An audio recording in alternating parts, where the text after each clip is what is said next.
ESCP Europe, c'est une communauté.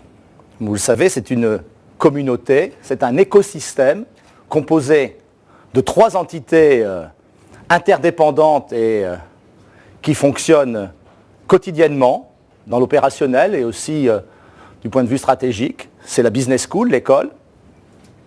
C'est l'association qui fait vivre le réseau et qui anime le corps des anciens. Et puis c'est évidemment la fondation ESCP Europe qui soutient les projets de l'école et qui permet aux donateurs d'être en lien très concret avec ESCP Europe.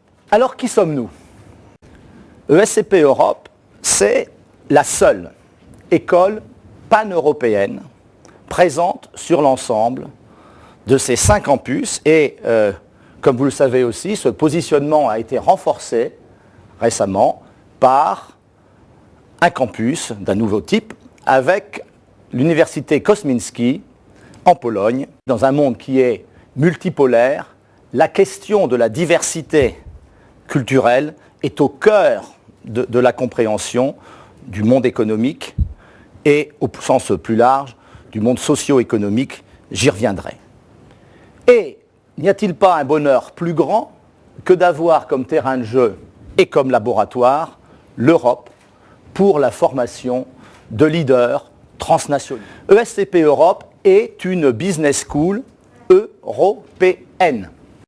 Son identité, c'est le fait de pouvoir allier d'une part l'excellence en matière de formation et de recherche en sciences de gestion, ce qu'on trouve dans beaucoup de business schools, mais c'est d'allier cela avec le management interculturel qui donne, j'allais dire, à la formation ce relief très lié à la performance dans la vie des affaires. Cette vision s'articule autour de 4 grands piliers.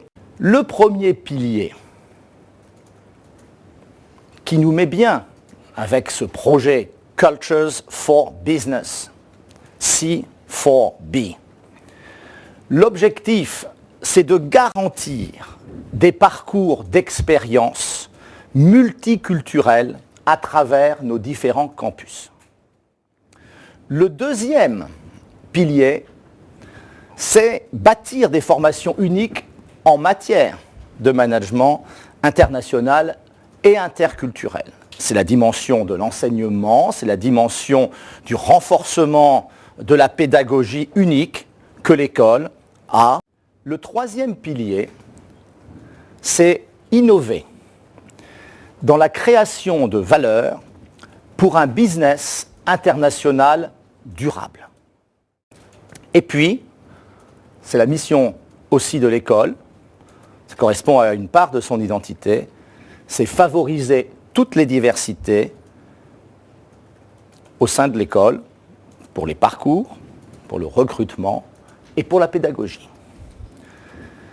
Alors, je vous propose d'aborder, il faut un ordre, mais on va aborder l'ensemble des 10 grands chantiers, en commençant, si vous voulez bien, par le premier, ici, qui est que dès la rentrée 2015, nous allons systématiser les parcours multicampus.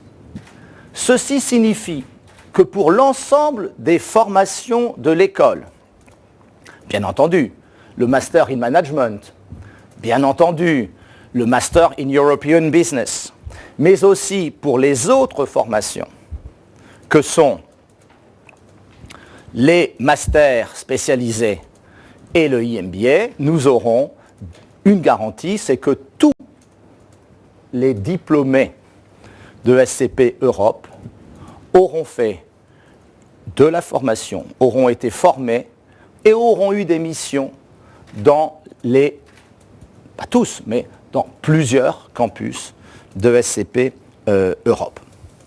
Également, cette dimension qui vise à nourrir, à faire en sorte que les élèves, que les participants développent leur expérience multiculturelle, on va aussi la renforcer avec d'autres partenaires internationaux.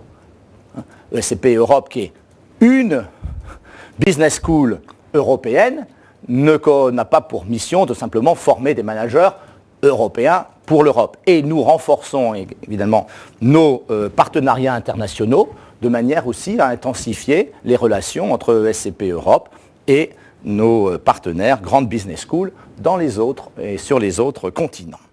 Le deuxième chantier, c'est internationaliser les recrutements pour former des étudiants, des jeunes managers sur un parcours en 3 ans, le bachelor, donc ESCP Europe, qui démarre à Londres à compter de la rentrée 2015. Ceci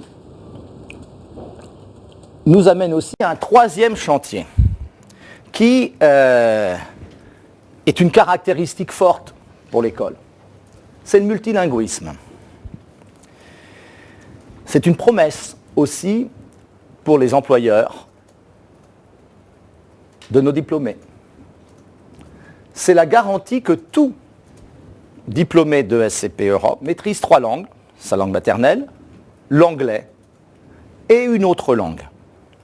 Cette autre langue, c'est un moyen pédagogique extrêmement puissant pour aller explorer, au-delà de l'anglais qui est la lingua franca des affaires, pour aller explorer la complexité qui existe en matière de management interculturel. Les élèves sont évalués sur les 3 langues à l'entrée et à la sortie. Il y a un 4e chantier qui concerne plus spécifiquement la formation continue, l'executive education, où là, nous développons des programmes pan-européens. À travers nos différents campus, nous allons permettre à des entreprises non européennes de venir en Europe et de façon tout à fait, j'allais dire, individualisée et sur mesure, pouvoir aborder le management européen de façon spécifique avec un séminaire Experience Europe and Business Expertise, véritablement dédié aux entreprises non européennes qui veulent découvrir l'Europe et y faire des affaires de façon performante en fonction de leurs besoins sur leur marché spécifique. Le 5e chantier, qui est un chantier très fort pour ESCP Europe, c'est la recherche. Et là, l'objectif est clair. C'est d'être la référence en matière de management interculturel avec plus de 50% de la production de recherche qui sera faite dans ce domaine. C'est aussi la recherche en lien avec le développement de chaires. C'est notre objectif extrêmement fort de développer des chaires en lien avec la fondation ESCP Europe. Je pourrais aussi parler dans ce domaine d'un think tank sur le management interculturel qui sera certainement géré depuis Berlin et qui va consister à accumuler de l'information, de la recherche et des résultats prouvant la création de valeur lorsque l'on travaille, lorsque l'on adresse les questions de management interculturel. J'ai beaucoup, dans mon passé, travaillé sur ces champs personnellement. J'ai formé, je pense, plusieurs milliers de managers sur ces sujets et je sais combien il est indispensable d'aller au-delà de la surface de ces questions. Le 6e chantier concerne ou a pour but d'européaniser les sciences humaines et sociales. ESCP Europe se veut porter un esprit européen humaniste en renforçant l'intégration des sciences sociales dans un esprit bien particulier. Pour mieux appréhender la complexité, les questions de responsabilité du manager et du dirigeant. Au-delà, et dans le mouvement qui caractérise la posture spécifique de ESCP Europe, on a le plaisir d'accueillir à la rentrée prochaine, comme professeur affilié, Madame Nicole Fontaine, qui a été présidente du Parlement européen, et qui souhaite contribuer à cette vision de ESCP Europe comme la grande école, la grande business school européenne, préparant au management international, aux leaders transnationaux dont j'ai parlé tout à l'heure. Le 7e chantier est le chantier qui vise à consolider l'atout de SCP Europe en matière d'entrepreneurship. Il y a un vrai projet de déploiement sur l'ensemble des campus, de manière à ce que une start-up qui serait lancée dans un des campus puisse vivre son développement, une sorte de déploiement européen entrepreneurial en bénéficiant de la présence et des ressources sur les 5 campus de SCP Europe.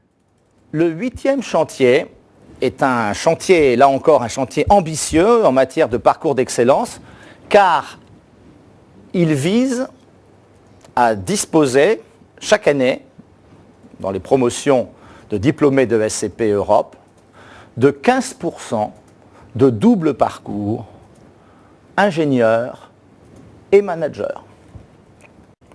Le 9e chantier, je l'évoquais tout à l'heure, c'est une posture importante, c'est pouvoir favoriser encore plus les diversités et les talents. Alors c'est déjà vrai par la présence à ESCP Europe de jeunes avec des parcours différents, mais ça sera encore plus vrai dans le futur. Ainsi, nous avons comme objectif de faire passer de 20 à 25% la part des non-européens. Et puis aussi la diversité sociale, où il y a un projet tout à fait spécifique qui va consister à identifier des jeunes avec talent venant de milieux peut-être défavorisés et qui pourraient, à l'occasion d'une summer school, être préparés, après avoir été sélectionnés sur dossier, préparés et ensuite présentés dans le cadre du concours de l'école. Et je ne parle pas, évidemment, sur ce sujet qui nous est tous, qui est cher, qui est important, qui correspond à des transformations de la société, à tout ce dispositif de bourse que nous allons mettre en place pour accompagner cela, grâce, encore une fois, au soutien des donateurs individuels et institutionnels de SCP Europe, que je ne saurais jamais assez remercier parce qu'ils contribuent à cet élan extrêmement fort que je constate à chaque fois que j'ai des conversations avec eux, à ce sentiment de retour, de rendu à une communauté qui a permis à un moment de leur vie de se former et d'être ce qu'ils sont maintenant. Et le 10e chantier, je suis sûr que vous l'attendez, c'est le chantier lié au numérique. La mise en place du cours de coding obligatoire et systématique pour les étudiants de pré-master à la rentrée de septembre 2015. L'ouverture de nos très belles salles connectées, vous viendrez si vous souhaitez voir le fonctionnement concret, avec des salles de cours qui permettent de faire du multisite avec une même classe mais qui n'est pas physiquement réunie. Elle est en îlot entre les différents campus et les professeurs co-animent chacun ici et là avec les caractéristiques que j'ai rappelées tout à l'heure du multilinguisme et de la sensibilisation aux réalités que les gens vivent sur leur campus en matière d'interculturel. Donc vous voyez beaucoup de beaux projets pour l'école où tout le monde est autour de Cultures for Business en train de penser un monde de l'entreprise qui se transforme, comme on l'a entendu, et vous dire combien tous ces projets mobilisent l'énergie de tous dans la communauté ESCP Europe, évidemment les élèves, les professeurs, les personnels administratifs de l'école, l'association des anciens. C'est toujours très très touchant de voir combien les anciens souhaitent redonner à l'école par leur expérience et avec le temps dans des interventions concrètes. Et puis aussi grâce aux donateurs de la Fondation ESCP Europe qui nous permettent d'aller plus loin sur un projet ambitieux et qui nous portera jusqu'au bicentenaire 2019. Je suis prêt à répondre à vos questions, à vos suggestions complémentaires. Merci. Merci beaucoup, Christine Cornet des Échos. J'ai une question sur le financement. Est-ce que vous pouvez nous faire un point sur le budget? Le budget de l'école, c'est 90 millions d'euros à l'échelle des différents campus. 33% viennent des frais de scolarité que vous indiquez des élèves de la grande école. Lorsque vous intégrez les scolarités des élèves de l'ensemble des programmes de l'école, c'est autour de 68%. Ce à quoi il faut ajouter 16% en matière de formation continue. Et là, je vous parle de manière consolidée sur l'ensemble des campus. Vous avez 2,34% qui proviennent de la fondation ESCP Europe. Et là, on fait un travail fabuleux avec les anciens et les entreprises pour développer cette ressource. Et puis vous avez la formation, la taxe d'apprentissage, mais qui va être en réduction, comme vous le savez, de façon mécanique, qui est autour aussi de 3%. Et le solde, qui doit faire, je pense, autour de 11-12%, c'est la dotation de la chambre vers l'école. Voilà. Donc là, vous avez la structure du budget de l'école. Vous avez évoqué des nouveaux dispositifs de bourse. Est-ce qu'on pourrait en savoir plus? Oui, absolument. Qui sera concerné et comment, qui pourra postuler en fait? Alors, il y a un travail qui est en effet fait sur les bourses. Et là, je dois dire que on repense le système de manière à le rendre tout à fait équitable et sur des principes de mérite. Il y a un dispositif tout à fait intéressant qui est lié à la fondation ESCP Europe, et on a, je trouve que c'est une chance incroyable, des donateurs qui, dans leurs dons, vont flécher l'utilisation de leurs dons. Non seulement ça a un sens personnel extrêmement fort, et ça nous amène vraiment, nous, à être encore plus discriminants et objectifs dans les dons. Vous avez comme voisine, et ce n'est pas fait exprès, sur votre gauche, la directrice de la fondation, qui va peut-être nous dire précisément le montant, par exemple, que les donateurs flèchent, peut-être d'une part, et puis combien est alloué aux élèves en matière de bourse du point de vue de la fondation, et plus largement peut-être après sur l'ensemble des bourses. Aujourd'hui, donc, la Fondation participe au programme de bourse de l'école à hauteur de 400 000 €. Et les donateurs donc, flèchent leurs dons sur ce type de projet à hauteur de 400 000 €. Il y a vraiment une volonté de give back. On a lancé aussi un programme de parrainage des étudiants boursiers par des donateurs qui fait énormément sens. On a lancé ça chez EY il y a 2 jours. Et on a testé ça sur une cohorte d'une dizaine de couples par un filleul. Et on va en faire une trentaine l'année prochaine. Il y a une attente très très forte de la part des étudiants boursiers. Le budget global école, Andreas pourra confirmer, mais école plus fondation sur les bourses est de 2,5 millions d'euros. C'est ça. Et cela permet à des étudiants de faire leur pré-master et leur M1, pour ceux qui font pré-master plus M1, pour certains de manière totalement gratuite. Ensuite, pour la 3e année, l'école a une politique qui est de dire, vous avez la césure, donc vous pouvez éventuellement financer votre 3e année par la césure.